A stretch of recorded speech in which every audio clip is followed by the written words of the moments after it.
Ah là là là là là là là. Franchement, je sais pas exactement c'est qui qu'ils engagent pour faire des séries médiévales. Mais honnêtement, ils sont forts. Wallah al qu'ils sont trop forts. Ils sont trop forts. Les deux gars, ils sont trop forts. Il y a de la comparaison entre les deux, c'est vrai, mais bon, ça reste de la fortitude quand même.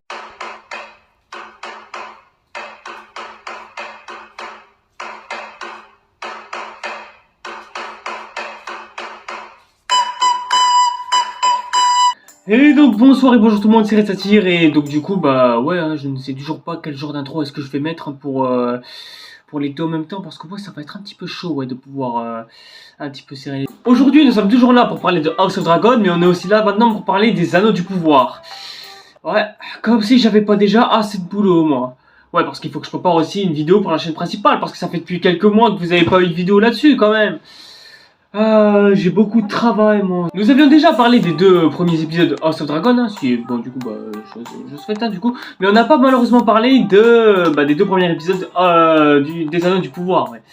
Ouais, bah, manque de temps, mais qu'est-ce que tu veux, qu'est-ce que je dis?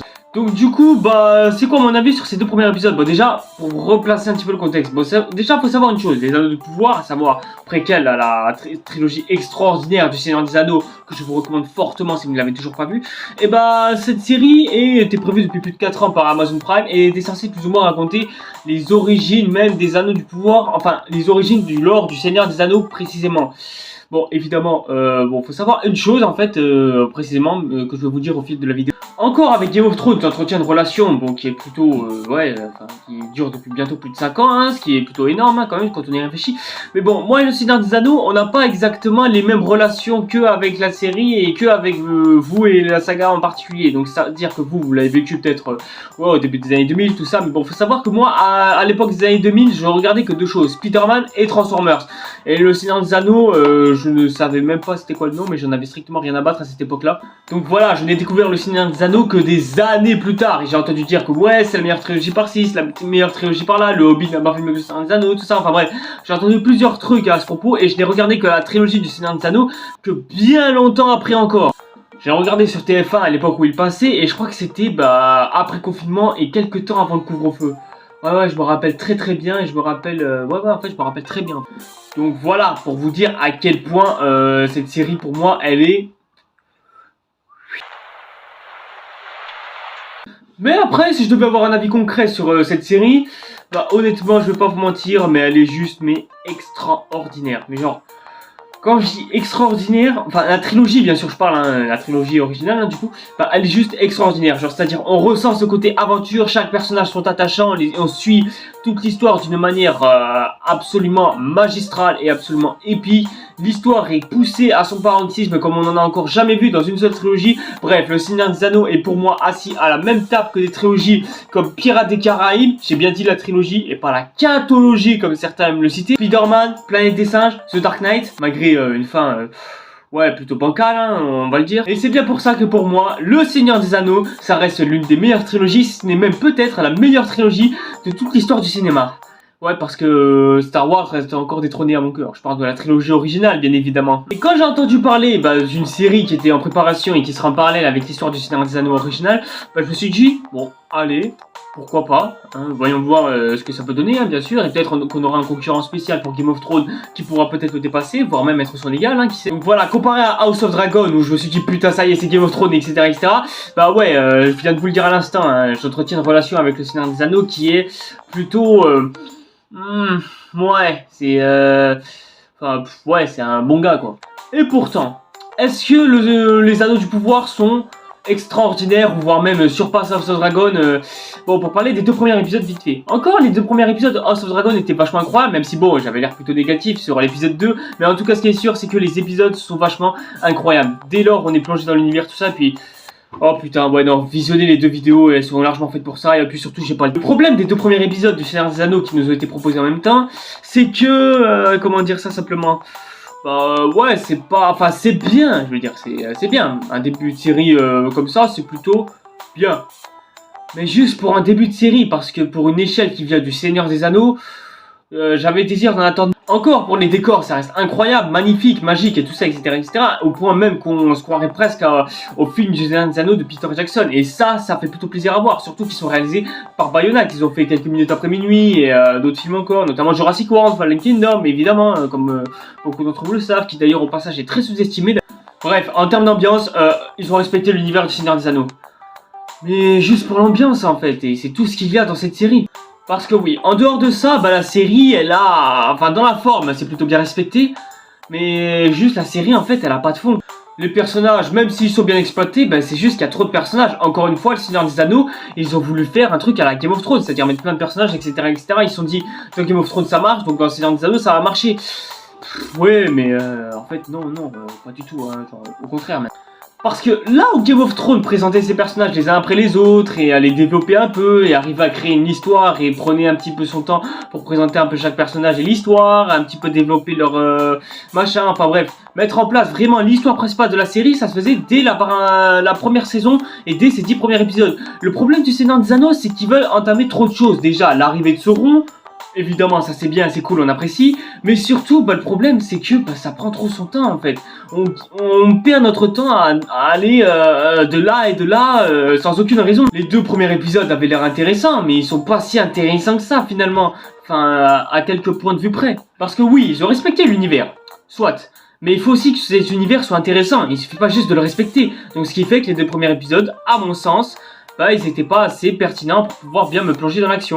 Encore, s'il y a quelques animaux qui attaquent tout ça pour remplir un petit peu le folklore et qu'en plus de ça on rajoute une terre pour nous situer un petit peu dans la terre du milieu, oui, ça j'apprécie. Mais le problème c'est que, bah, il y a trop d'intrigues à suivre, du coup on est complètement paumé. Et c'est pas genre une intrigue qui est un peu reliée à celle-ci, celle-là ou quoi, pas comme dans Game of Thrones encore une fois évidemment, mais c'est juste que... bah, ensuite trop d'intrigues qui sont complètement différentes et on sait pas du tout d'où est-ce que ça va, d'où est-ce que ça vient, est-ce que ça va se coordonner un peu à la Avengers. Les gars, c'est un univers cinématographique Marvel ou c'est Seigneur des Anneaux là? Parce que si c'est pour faire un univers cinématographique, bah autant faire un intrigue par série. Genre c'est-à-dire il y a une intrigue pour une série et on fait comme ça ainsi de suite jusqu'à ce qu'on fasse Avengers Assemble quoi, tout simplement.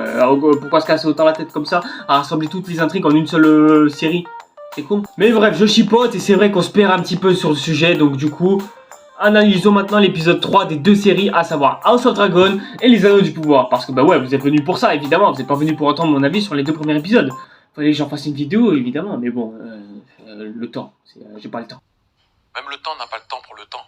Alors donc déjà, par où est-ce qu'on va commencer? Alors déjà, que ce soit là ou l'autre, enfin, surtout l'épisode 3 de House of Dragon qui était juste mais extraordinaire, hein, je dois avouer. Bah, l'épisode 3 des Anneaux du Pouvoir relève un petit peu plus la tendance, et je dis pas ça parce que je viens de le finir.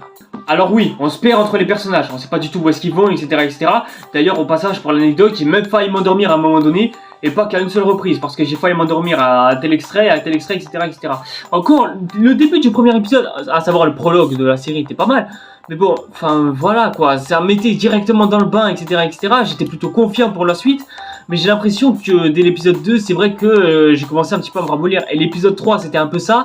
Mais ça se bouge un petit peu plus. Déjà, mon personnage préféré, à savoir bah, l'elfe... Non mais les gars, dites pas noir. Et puis surtout, commencez pas avec vos clichés racistes. On n'est pas là pour ça les gars. Et vous me faites perdre mon temps avec vos clichés de... Le temps ne s'arrête pas. Mais en soi, le voyage de certains autres personnages, surtout en plus qu'il y en a des nouveaux qui sont intrigués, ouais, en fait, je me perds un petit peu sur le fil de l'intrigue. C'est quoi l'histoire? C'est l'histoire de la fameuse elfe incarnée par Cate Blanchett qui, bah, du coup, ce n'est pas le cas là, bah, qui du coup voyage pour arrêter Sauron, ou encore c'est le voyage de l'autre elfe qui devait aider tout un village mais qui s'est retrouvé capturé par la bande d'orques, ou alors c'est le voyage d'un géant qui atterrit dans une tribu de pieds sales. Enfin, je sais pas en fait, je sais pas où je suis.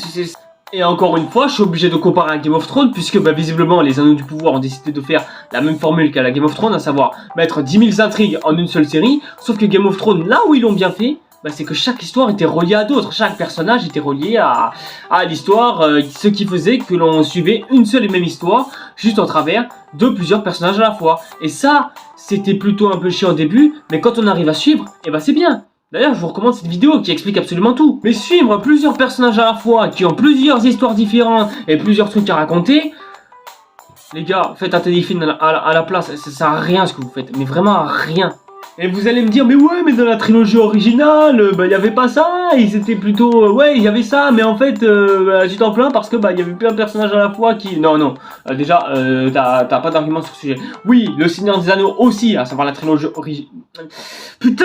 La trilogie originale avait elle aussi des personnages qui étaient complètement différents et qui venaient de lieux différents et qui faisaient suivre des histoires complètement différentes, certes, mais tu arrivais plus ou moins à les suivre. Et ben, tu aussi arrivé à suivre chaque personnage à la fois et à comprendre un petit peu leurs enjeux, leur histoire, car ils étaient reliés sur un seul objectif, arrêter Sauron, malgré le fait qu'il y ait ouais, quelques clans racistes par-ci par-là, etc., etc. Et chaque personnage, en plus de ça, dans la trilogie originale, était rassemblé en un seul unique point pour pouvoir faire leur voyage ensemble, côte à côte.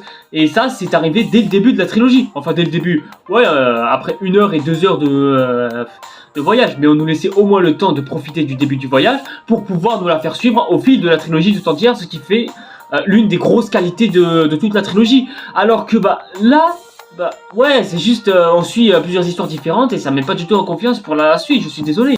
En fait, ouais, je suis plus en train de parler de la série dans sa globalité que de l'épisode 3 en lui-même. Tellement les épisodes sont sur le point de se ressembler. Donc ouais, sachant qu'en plus de ça, il nous reste que 5 épisodes avant la fin. Ouais, on est un petit peu dans la merde, hein, et les fans de la Terre du Milieu. Donc je vous conseille vraiment de rester confiant pour la suite parce que là, vous allez en avoir besoin, les gars. Du côté de House of Dragon, alors là, on est sur un sommet, mais absolument colossal. Là, la série, elle s'est surpassée, alors qu'il ne lui reste que seulement 7 épisodes avant la fin de la première saison. Ouais, HBO, calmez-vous, calmez vos ardeurs, vous êtes trop forts, les gars. Arrêtez d'être meilleurs que les épisodes précédents, arrêtez. Vous allez être beaucoup trop haut. Personne va vous dépasser si vous continuez comme ça. Alors arrêtez de vouloir être au sommet, House of Dragon. Putain! Dans l'épisode précédent, à savoir celui de House of Dragon du coup, eh ben, je me plaignais du jeu d'acteur de Viserys Targaryen, qui bah, était un acteur qui ne donnait pas assez de son sien et qui n'incarnait pas assez le personnage. Et bah là, dans cet épisode 3, eh ben, je trouve qu'il arrive un peu plus à identifier son personnage et à un peu plus s'assimiler à sa peau. Et ça fait du bien et ça fait plaisir. Et on voit vraiment que le personnage est vraiment charismatique et aussi en même temps qu'il s'affaiblit un petit peu. Donc ouais, c'est un personnage plutôt... Dans l'ensemble, le casting de House of Dragon est quasi exceptionnel. Et en plus, Daemon Targaryen en rajoute un peu du sien. Mais bon, c'est vrai qu'on le voit que pratiquement qu'à la fin. Et c'est vrai qu'on sur Twitter et Insta et ainsi que tous les réseaux, on a surtout parlé de climax de l'épisode 3. Mais on a oublié les autres éléments de l'épisode. Par exemple, Rhaenyra qui s'affirme un peu plus en tant que reine, ce qui rend la personnage absolument incroyable. Même si c'est plus ou moins la Jasmine de Game of Thrones, hein, tout simplement, et ben on arrive à avoir un personnage mature qui essaie de grandir et qui essaie un peu plus de s'affirmer en tant que reine. Et les personnages autour sont vachement cool et intéressants, voire même quasiment génial pour la plupart. Par contre, j'ai aussi oublié de parler d'un truc, mais HBO, virez Matt Smith. Parce que si vous le gardez encore, il va voler le show d'absolument tout le monde. Je peux parler de rien d'autre mis à part de Matt Smith. Parce que le gars Joe, il a pas eu de dialogue pendant tout le long de l'épisode. Et ce mec, il a volé le show de tout le monde en un seul épisode. Les gars, arrêtez d'utiliser Matt Smith. Virez-le. Il va prendre tout le show. Virez ce mec. Non, sérieusement, virez ce mec et faites-lui un film pour lui tout seul. Comme ça, au moins, il s'éclate tout seul. Et il vole pas le casting de House of Dragon. Parce que là, ce mec est trop fort. Ce mec est juste trop fort pour incarner Daemon Targaryen. Parce que, les gars, qu'on soit d'accord, ce mec, il a pris le show d'absolument tout le monde. Ouais, c'est vrai, vu l'heure... Non mais les gars, je vous ai dit, j'ai pas le temps, pas le temps, là. Si tu as... Ouais, là j'arrête ma montre. Mais le temps, il continue. J'ai arrêté le temps de ma montre, mais pas le temps. Parce que pendant tout le long de l'épisode, le mec n'a pas dit ne serait-ce qu'un seul mot. Genre, il a juste eu des réactions, des moments... Enfin bref, il a pas du tout parlé du long de l'épisode. Et ce mec, il a réussi à voler presque le show de toute la série. Non, mais ce mec, il est incroyable. Matt Smith, c'est incroyable. Franchement, j'ai rien à dire sur ce mec. Trop fort. Et la bataille de cette fin d'épisode était juste aussi magistrale. J'avais vraiment l'impression de me trouver dans un Game of Thrones. Là où au contraire, dans les Anneaux du Pouvoir, même s'il y a certaines batailles que l'on a presque jamais vues, hein, bien évidemment, bah, il y a certaines scènes d'action qui sont cool. Mais ça me suffit pas en fait pour me plonger vraiment dans l'univers du Seigneur des Anneaux. Là, dans House of Dragon, j'avais vraiment l'impression de me sentir dans du Game of Thrones. Dans les Anneaux du Pouvoir, il faut bien plus pour pouvoir vraiment me plonger dans cet univers. Et c'est ça qui est vraiment dommage en fait. De bout en bout, l'épisode, enfin la fin de cet épisode est juste magistrale. Dites-vous qu'on a tous retenu seulement la fin de l'épisode et pas le reste de l'épisode en lui-même, parce qu'il y a des bons éléments qui sont présents dans cet épisode. Par exemple, le moment où Viserys doit tuer un Baratheon, enfin un cerf, ouais, vu que le cerf c'est le symbole des Baratheons. Et ce cerf, il souhaite le tuer, mais on voit bien à la réaction de Viserys, et surtout grâce à la performance d'acteur, il faut le souligner, que ce mec, il a presque plus aucun pouvoir sur son royaume, malgré que 3 ans après que sa femme soit morte. Ouais, l'épisode se passe 3 ans après, mais bon, de toute façon, au moins ils l'ont dit, et au moins sur ça, je les pardonne. Et c'est ça qui est beau avec House of Dragon. C'est que c'est une série qui arrive à respecter son lore au point de raconter une histoire tout aussi épique. Certes, c'est pas non plus très intéressant comme histoire comparé à ce que l'on a eu dans les Rainbow Ball des saisons précédentes, mais néanmoins, c'est déjà ça de prix, et on peut très bien s'en satisfaire. Du coup, c'est l'heure du verdict. C'est lequel le meilleur entre Les Anneaux du Pouvoir et House of Dragon? Quel épisode est meilleur que l'autre? Parce que ouais, à chaque fin de vidéo, dans ces vidéos comme ça, où on va comparer les 2 épisodes de Anneaux du Pouvoir et House of Dragon, on va devoir toujours faire péter un score. Ça va être très simple. En gros, pour faire simple, s'il y a un seul épisode qui sera meilleur que l'autre, le meilleur épisode gagnera 1 point. C'est-à-dire que si Les Anneaux du Pouvoir qui ont un meilleur épisode que House of Dragon, ce sera 1 point pour lui. Or, si c'est l'inverse, oui, forcément. Enfin voilà, jusque-là, c'est facile. Commençons par les premiers épisodes de série, parce que c'est bien d'en parler. Alors, honnêtement, je vais pas vous mentir, mais le début des Anneaux du Pouvoir, à savoir le premier épisode, était vachement bien et me lançait parfaitement dans l'ambiance. Le problème, c'est que comparé à House of Dragon, ouais, c'est là où la comparaison va être très difficile, parce que les débuts sont totalement différents et totalement opposés, mais arrivent à lancer parfaitement bien la série comme aucune autre série ne l'a fait jusqu'alors. Mais le prologue des Anneaux du Pouvoir, pour moi, j'ai trouvé juste extraordinaire. Déjà, il nous lance directement dans l'histoire, comme l'avait fait le Seigneur des Anneaux de Peter Jackson, ce qui est un excellent point. Mais c'est juste que la suite de l'épisode, je m'en souviens plus trop. Je commence même petit à petit à l'oublier, pour vous dire. Tellement il y a pas grand chose qui se passe. En fait, on nous présente chaque personnage, leur situation, où est-ce qu'ils sont, où est-ce qu'ils vont, etc.